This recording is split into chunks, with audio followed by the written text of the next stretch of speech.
সম্মানিত উপস্থিতি, আজকের আলোচনা এমন ভাবে করব, সবার উদ্দেশ্যে নিয়ে কথা বলবো। দেশ রসাতলে গিয়েছে, সবাই বলে দেশ নাকি উন্নত হয়েছে, ডিজিটাল হয়েছে। ও মালখোর গাঁজাখোর বাঙালিটা শোনো, রাতের বাজে দুটো 16 মিনিট 17 মিনিট, অনেক সময় 3টা বেজে যায়।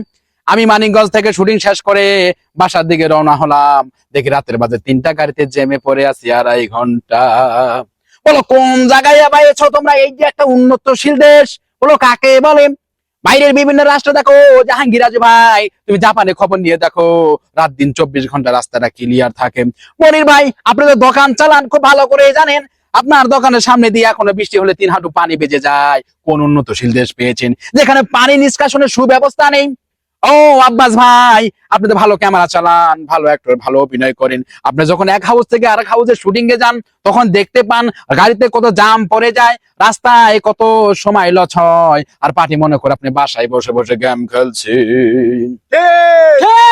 বাবুল ভাই, আমার বিখ্যাত কাছের বড় ভাই, সে সবসময় আমাকে ভালোবাসে।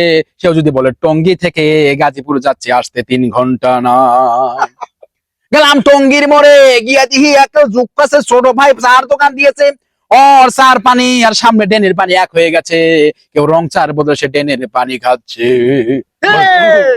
ঠিক না ভাই? ঠিক। আমার এক বাড়িওয়ালা জাতীয় গাঁজাখোর, যে 2 দিন আগে পলায়ন অবস্থায় ছিল, সে এখন পাকনা গজিয়েছে। বললাম, ও ভাই শোনো, পিঁপড়া যখন পাকা হয় সে আগুনে পুড়ে গাঞ্জা খেয়ে মারা যায়। আমি এক জাতীয় গাঁজাখোর, পৃথিবীতে কারো উপকার ছাড়া ক্ষতি করিনি। যারা উপকারের কথা বলে যায় তারা জাতীয় ডট ডট কি ডট ডট আপনারা বুঝে নেবে।